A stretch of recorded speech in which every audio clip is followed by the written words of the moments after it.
अर्थतन्त्रमा देखिएको चुनौती समाधानका लागि आयाती वस्तुमा कडाई गरिएको अर्थमन्त्री शर्माको दाबी। स्थिति सहज हुनासाथ उक्त व्यवस्था हट्ने स्पष्ट। चैत्र महिनाका लागि ऋणको ब्याजदर नबढाउने बैंक तथा वित्तीय संस्थाहरूको निर्णय। ब्याजदर स्थिर राख्ने निर्णयले शेयर बजारमा हरियाली, कारोबार रकममा पनि उत्साह। र चैत 7 सम्म सार्वजनिक यातायातको भाडा समायोजन गर्न सरकारलाई यातायात व्यवसायीको अल्टिमेटम। भाडा समायोजन नगरे एकतर्फी भाडा बढाउने चेतावनी। हामी छौं पल पल तपाईसँग, हिमाल पहाड तराईसँग, साथ छ हाम्रो बढ्ने कदमलाई।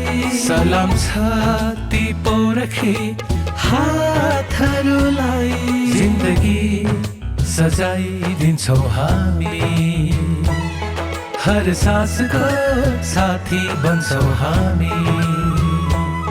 सुरक्षा अनि समृद्धि प्राण छ हाम्रो, हर आफू पनि बचौं, अरूलाई पनि बचाऊ। आजै नेपाल लाइफमा जीवन बिमा गरौँ। हामी हौ नेपाल लाइफ। नेपाल लाइफ, किनकि जीवन अमूल्य छ।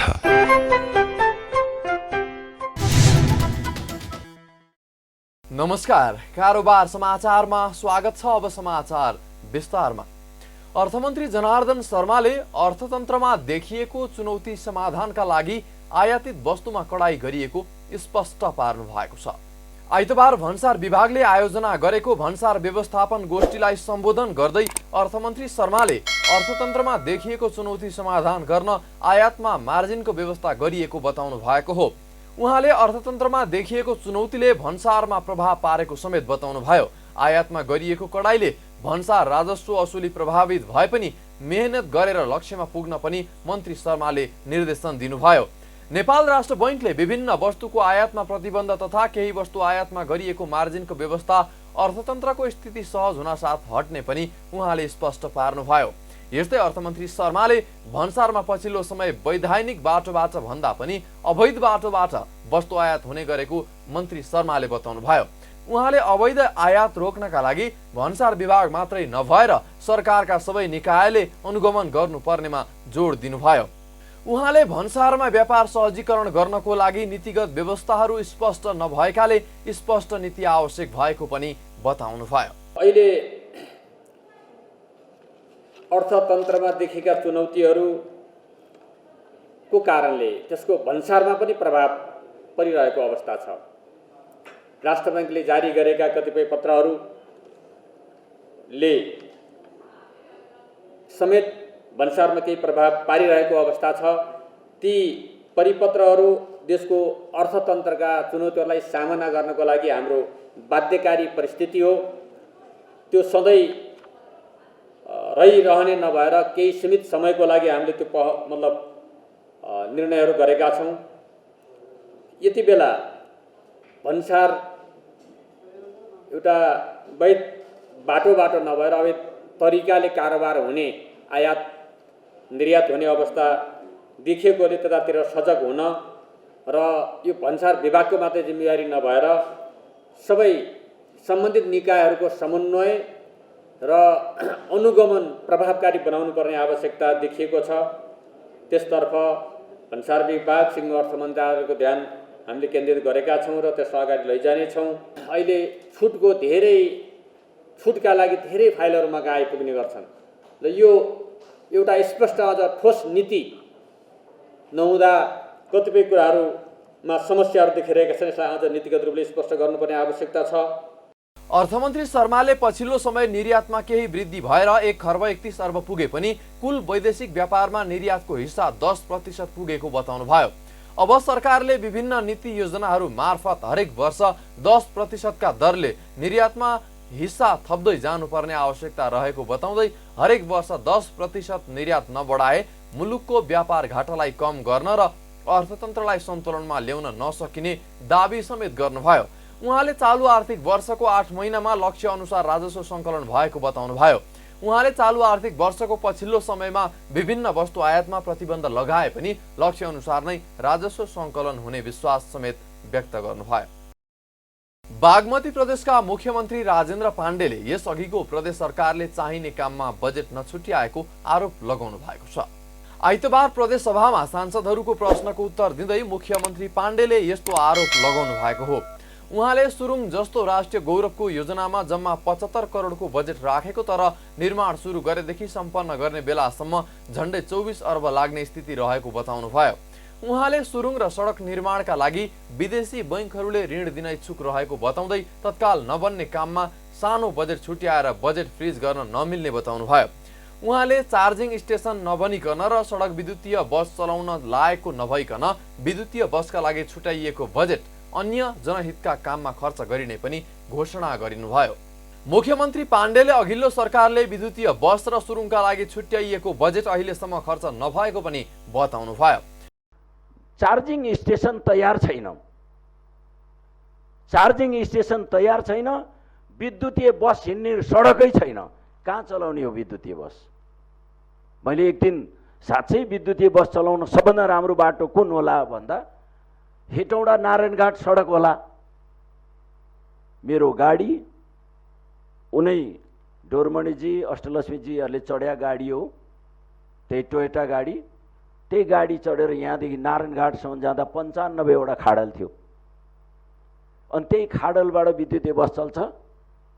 सबभन्दा राम्रो बाटो चाहिँ यही हो। फेरि त्यस हुनाले चार्जिङ स्टेसन नबनिकन त्यो सडक पनि विद्युतीय बस चलाउन लायकको स्तरको नबनिकन विद्युतीय बसमा राखिएको पैसा फजुल खर्च हो, फ्रिज हुने हो, त्यसबाट काम हुँदैन। त्यस हुनाले हामीले अहिले यो कुरालाई यसलाई खर्च गर्न सकिँदैन भनेका छौँ। फेरि अहिलेसम्म म तपाईँलाई आजका दिनसम्म तपाईँहरूलाई भन्न चाहन्छु, त्यो सुरुङलाई भनेर छुट्याएको, विद्युतलाई भनेर छुट्याएको पैसा 1 रुपैयाँ पनि चला छैन है। तर म घोषणा गरेर भन्छु, यहीँ सुनाउँछु, अब चलाउँछौँ। अब त्यो पैसालाई थन्क्याएर राख्दैनौँ, फ्रिज गर्दैनौँ। जनताको सेवाको लागि पिउने पानी होला, सिँचाइ होला, सडक होला, स्कुल बिल्डिङ होला, कलेज बिल्डिङ होला, त्यसलाई अब तुरुन्तै पठाउँछौँ। म तपाईँहरूसँग आजै घोषणा गर्छु। मुख्यमन्त्री पाण्डेले मन्त्रालयलाई व्यवस्थित गर्न नसके जनताको धेरै काम सहज हुने र चाँडो हुने र सोही उद्देश्यका साथ मन्त्रालयको संख्या बढाएर 14 पुर्याएको बताउनुभयो। उहाँले हाल 15 लाख नागरिक सवारी चालक अनुमति पत्र लिने लाइनमा रहेको र अब प्रदेश सरकारले त्यसलाई चाँडो सक्नको लागि ट्रायल सेन्टर बढाउने कार्यविधि पास गरेको बताउनुभयो। मुख्यमन्त्री पाण्डेले अहिले विज्ञान र प्रविधिको समय भएको उल्लेख गर्दै सवारी साधनहरूमा क्यासलेस सिस्टमको विकास गर्न आवश्यक रहेको र सोही दिशातर्फ प्रदेश सरकारले काम गरिरहेको पनि बताउनुभयो। उहाँले चालक सहचालकहरूको जागिर असुरक्षित भएको भन्दै प्रदेश सरकारले अब उनीहरूलाई पनि सम्मानित कर्मचारीको हैसियतमा रहेर काम गर्ने स्थिति बनाउन लागेको बताउनुभयो। 15 लाख नेपालीहरू सवारी चालक प्रमाणपत्र पाउन लाइनमा छन्, तर अबको 3 वर्ष लाग्दाखेरि पनि उनीहरूले त्यो प्रमाणपत्र लिन सक्दैनन्। त्यो खालको अप्ठ्यारो स्थिति छ। त्यसैले छिटोभन्दा छिटो सवारी चालक प्रमाणपत्र दिन, ट्रायल सेन्टरहरू बढाउने, त्यसको लागि पनि हामीले कार्यविधि पास गरिसकेका छौँ। सार्वजनिक सवारी साधनहरूमा अब एउटा आजको विज्ञानको प्रविधिको जमाना छ, कहाँबाट कहाँ पुगिसक्यो संसार। हामी के गर्दैछौँ, अहिले पनि हातले लेखेर त्यो चाहिँ नि रसिद काट्दैछौँ, टिकट दिँदैछौँ। अब क्यासलेस सिस्टम, एउटा कार्ड दिएर त्यो कार्डबाट पेमेन्ट गर्ने सिस्टम बनाऊ भनेर हामीले एउटा कार्यविधि पास गरेका छौँ।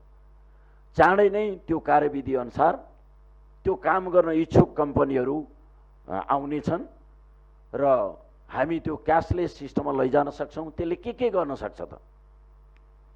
आज चालक सहचालकहरूको जागिर अत्यन्त असुरक्षित छ। यो सिस्टम सुरु भएपछि उनीहरूको तलब पनि बैंक खातामा राख्नेदेखि लिएर गएर उनीहरू पनि एउटा सम्मानित कर्मचारीको हैसियतमा रहेर काम गर्ने स्थिति बन्छ। मुख्यमन्त्री पाण्डेले यस आर्थिक वर्षमा अहिलेसम्म 20% बजेट मात्रै खर्च हुन सकेको भन्दै अब विकासका कार्यक्रम धमाधम सुरु हुने प्रतिबद्धता समेत जनाउनु भयो। बैंक तथा वित्तीय संस्थाले चैतका लागि निक्षेपको ब्याज दर नबढाउने भएका छन्। बैङ्क तथा वित्तीय संस्थाले चैत्र महिनाका लागि निक्षेपमा ब्याज दर 11.03% नै कायम गरेका हुन्। यसअघि फागुन महिनाका लागि नयाँ ब्याज दर सार्वजनिक गर्दै ब्याज दर 10%ले बढाएका बैङ्क तथा वित्तीय संस्थाहरूले चैत्र महिनाका लागि भने नबढाउने भएका हुन्। वाणिज्य बैङ्कहरूको छाता संगठन बैङ्कर्स एसोसिएसनको बैठकले फागुन महिनाका लागि व्यक्तिगत मुद्दती निक्षेपमा अधिकतम 11.03% र संस्थागत मुद्दती निक्षेपमा 10.3% ब्याज दर कायम राख्ने निर्णय गरेको छ। त्यस्तै बचतमा 5% र कलमा 3.15% सम्म दिइरहेका छन्। यो निर्णय फागुन महिनामा सार्वजनिक भएको ब्याज दरकै निरन्तरता हो। बैङ्कहरूले हरेक महिना निक्षेपको नयाँ ब्याज दर सार्वजनिक गर्नुपर्ने व्यवस्था छ। पछिल्लो केही महिना यता लगानी योग्य रकमको अभाव हुँदा बैङ्कहरूले निक्षेपको ब्याज दर लगातार बढाउँदै आएका छन्। फागुन महिनामा सहज भए चैतका लागि ब्याज दर घटाउने बैङ्कर्सहरूको भनाइ थियो, तर तरलता समस्या सहज नभएपछि ब्याज दर स्थिर राख्ने बैङ्कहरूले भद्र सहमति गरेका हुन्। बैङ्क तथा वित्तीय संस्थाहरूले चैत्र महिनामा ऋणको ब्याज दर नबढाउने भएसँगै लगानीकर्ताहरू उत्साहित देखिएका छन्। केही साता यता निरन्तर घट्दै आएको शेयर बजार मापन गर्ने नेप्से परिसूचक आइतबार एकै दिन 101.07 अङ्कले बढेर 2667.97 अङ्कमा उक्लिएको हो। अघिल्लो साता 114.04 अङ्कले गिरावट आएको नेप्से परिसूचक गत साता 20.3 अङ्कले घटेर 2566.79 अङ्कमा उर्लिएको थियो। आज नेप्से परिसूचक अघिल्लो कारोबार दिनको तुलनामा 3.94%ले बढ्दा क वर्गका कम्पनीहरूको कारोबार मापन गर्ने सेन्सिटिभ इन्डेक्स पनि 3.32% अर्थात् 16.37 अङ्कले बढेर 509.90 अङ्कमा उक्लिएको छ। नेप्से परिसूचक उच्च अङ्कले उकालो लाग्दा सबै समूहको परिसूचकमा हरियाली छाएको छ। बीमा समूहको परिसूचक करिब 7%ले बढेको छ।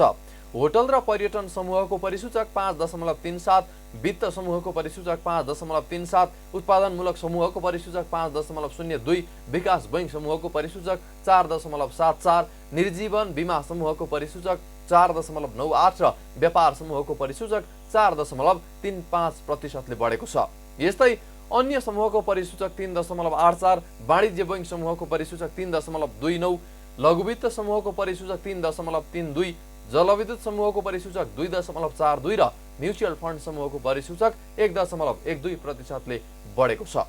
आज कारोबार रकममा पनि उत्साह देखिएको छ। दिनभर कुल 228 कम्पनीको 90,22,000 किता शेयर 4,87,07,00,000 रुपैयाँ बराबरमा किनबेच भएको छ।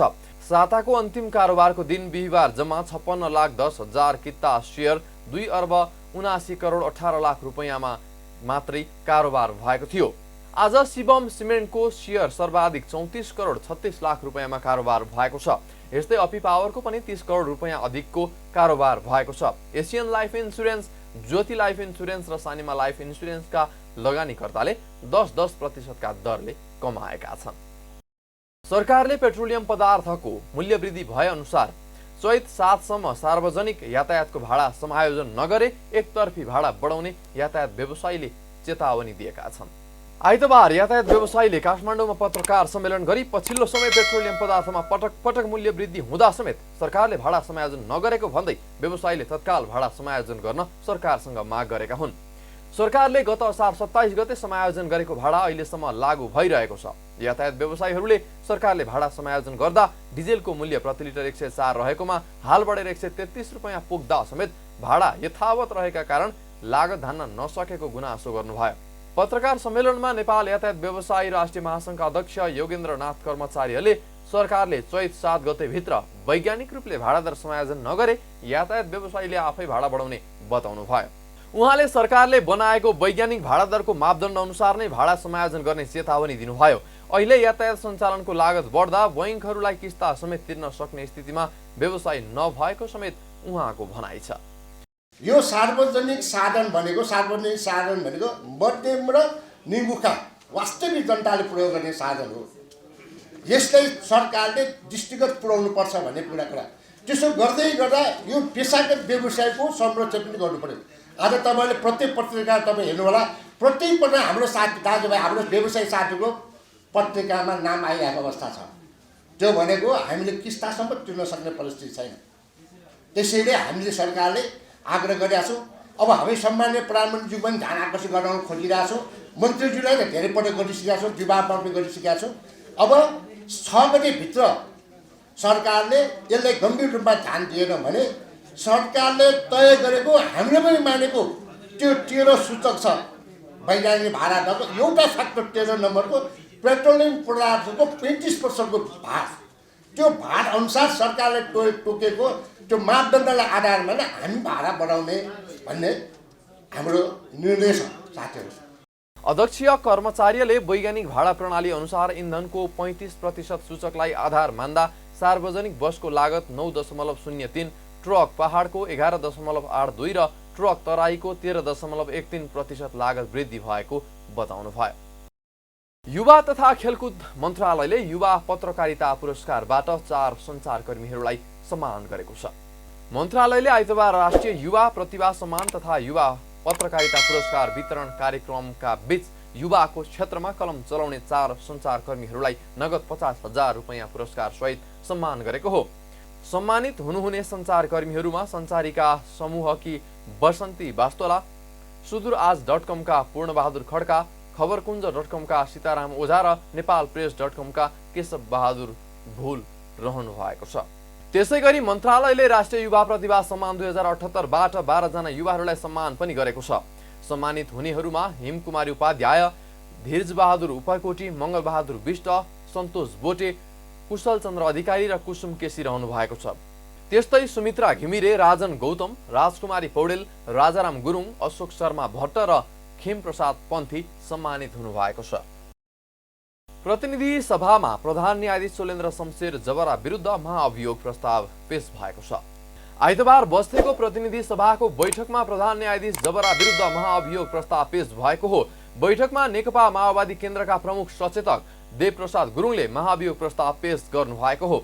महाअभियोग प्रस्ताव पेश गर्दै प्रमुख सचेतक गुरुङले प्रधान न्यायाधीश जबराले संविधान, नियम, कानून र न्यायिक मूल्य मान्यताको उल्लङ्घन गरेका कारण महाअभियोग प्रस्ताव ल्याउनु परेको बताउनु भयो। जबराले संवैधानिक परिषद र कार्यपालिकामा भाग खोज्ने गरेको, कार्य क्षमताको अभाव भएको, न्यायिक आचरणको अभाव देखिएको र सर्वोच्च अदालतको नेतृत्व समेत गर्न नसक्ने भएकाले उहाँलाई पदमुक्त गर्नका लागि महाअभियोग प्रस्ताव पेश गरिएको प्रमुख सचेतक गुरुङले स्पष्ट पार्नुभयो। प्रतिनिधि सभा नियमावली 2075 को नियम 161 अनुसार महाअभियोगको प्रस्तावको जो व्यवस्था छ त्यस अनुसार चाहिँ हामी माननीय सदस्यहरू 3 जना प्रस्तावक र 95 जना माननीय सदस्यहरू समर्थक रहेको महाअभियोग प्रस्ताव चाहिँ हामीले दर्ता गरेका थियौँ र त्यो महाअभियोग प्रस्ताव यो सदनबाट महाअभियोग प्रस्ताव स्वीकृत होस् र महाअभियोग मार्फत चाहिँ कार्यक्षमताको अभाव देखिएको, आचरण न्यायिक आचरणको अभाव देखिएको र सर्वोच्च अदालतको नेतृत्व गर्न नसक्ने प्रधान न्यायाधीशलाई पदमुक्त गरियोस् भन्ने आशा अपेक्षाका साथ यो प्रस्ताव प्रस्तुत गरेका छौँ। प्रधान न्यायाधीश जबरा विरुद्ध नेकपा माओवादी केन्द्रका प्रमुख सचेतक गुरुङ सहित नेपाली कांग्रेसकी सचेतक पुष्पा भूषाल गौतम र नेकपा एकीकृत समाजवादीका सचेतक जीवन राम श्रेष्ठको प्रस्तावमा 95 जना सांसदहरूको समर्थनमा फागुन 1 गते महाअभियोग प्रस्ताव दर्ता भएको थियो। प्रतिनिधि सभा बैठकमा महाअभियोग प्रस्ताव पेश भएसँगै सभामुख अग्निप्रसाद सापकोटाले सो प्रस्ताव बारे प्रतिनिधि सभाको आगामी बैठकमा छलफल हुने जानकारी गराउनुभयो। प्रतिनिधि सभाको आइतबारको बैठकमा सार्वजनिक लेखा समितिका सभापति भरत कुमार शाहले सार्वजनिक लेखा समितिको 21औं वार्षिक प्रतिवेदन 2078 पनि पेश गर्नु भएको छ। प्रतिनिधि सभाको आगामी बैठक 2078 चैत्र 2 गते बुधबार दिनको 1 बजे बोलाइएको छ। नेकपा एमालेका सांसद भीम बहादुर रावलले एमसीसी सम्झौता प्रतिनिधि सभाबाट पारित भएपछिको कामहरूको सम्बन्धमा जनतालाई जानकारी दिनुपर्ने माग गर्नु भएको छ। आइतबारको प्रतिनिधि सभा बैठकमा बोल्दै सांसद रावलले एमसीसी सम्झौता प्रतिनिधि सभाबाट पारित भएसँगै नेपाल सरकारले त्यस सम्बन्धमा गरेका कामहरू जनताले थाहा पाउनुपर्ने बताउनु भएको हो। उहाँले नेपालको स्वतन्त्र परराष्ट्र नीति परिवर्तन गर्नुपर्ने आवाजहरू उठिरहेको भन्दै त्यस प्रकारको आवाजलाई बन्द गर्न पनि माग गर्नुभयो। सांसद रावलले दार्चुला जिल्लाको बंगा बगरमा भारतले एकतर्फी रूपमा तटबन्ध निर्माण गरिरहँदा पनि सरकार नबोल्नु लाजमर्दो विषय भएको टिप्पणी गर्दै सो सम्बन्धमा सरकारले संसदमा जवाफ दिनुपर्ने माग गर्नुभयो। एमसीसीसँगको सम्झौताका राष्ट्रघाती प्रावधानहरूलाई यथावत राखेर त्यसलाई अनुमोदन गरिएपछि केही मानिसहरू अब नेपालको स्वतन्त्र परराष्ट्र नीति परिवर्तन गर्नुपर्छ भनेर चिच्याइरहेका छन्। देशभक्त नेपालीहरूको आवाजलाई खिसिटुरी गरेर राज्यको संयन्त्र प्रयोग गरेर देशभक्तमाथिहरूको दमनलाई चर्काउने षड्यन्त्र गरिँदैछ।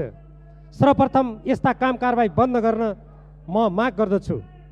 त्यसको साथसाथै यो सदनबाट जुन कुरा सम्पन्न भएको छ तत्सम्बन्धमा नेपाल सरकारले के गरिरहेको छ, त्यसपछिका कामहरू के भए, यो सम्बन्धमा नेपाली जनताले थाहा पाउनु पर्छ भन्ने मेरो माग छ।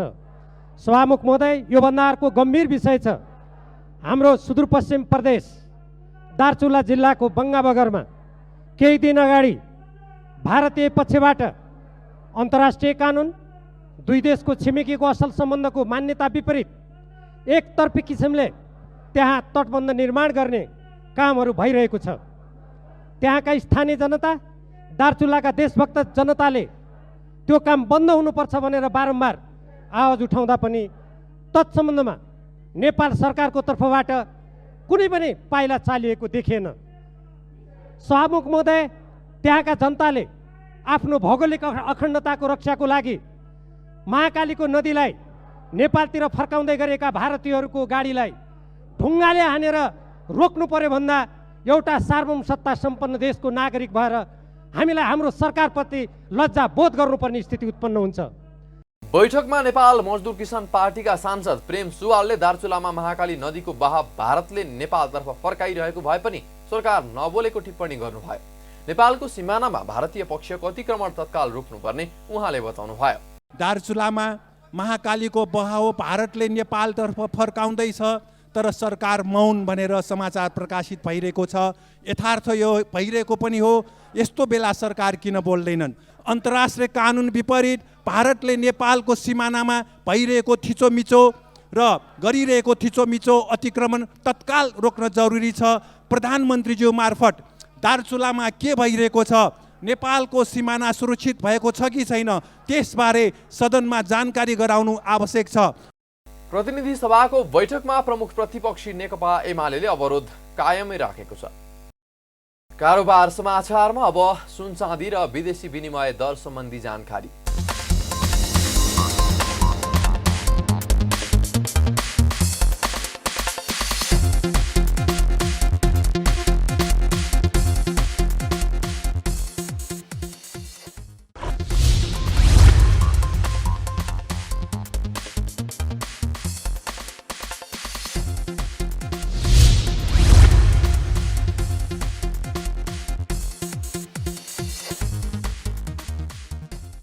बिदा हुनु अघि अहिलेसम्मका प्रमुख समाचार फेरि एकपटक।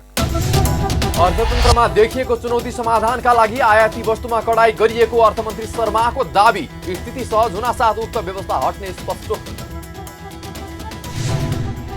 चैत्र महिनाका लागि ऋणको ब्याज दर नबढाउने बैंक तथा वित्तीय संस्थाहरूको निर्णय।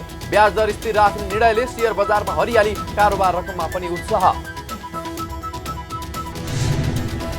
र चैत 7 सम्म सार्वजनिक यातायातको भाडा समायोजन गर्न सरकारलाई यातायात व्यवसायीको अल्टिमेटम। भाडा समायोजन नगरे एकतर्फी भाडा बढाउने चेतावनी। कारोबार समाचार सकियो। हामीलाई बिदा दिनुहोस्। नमस्कार।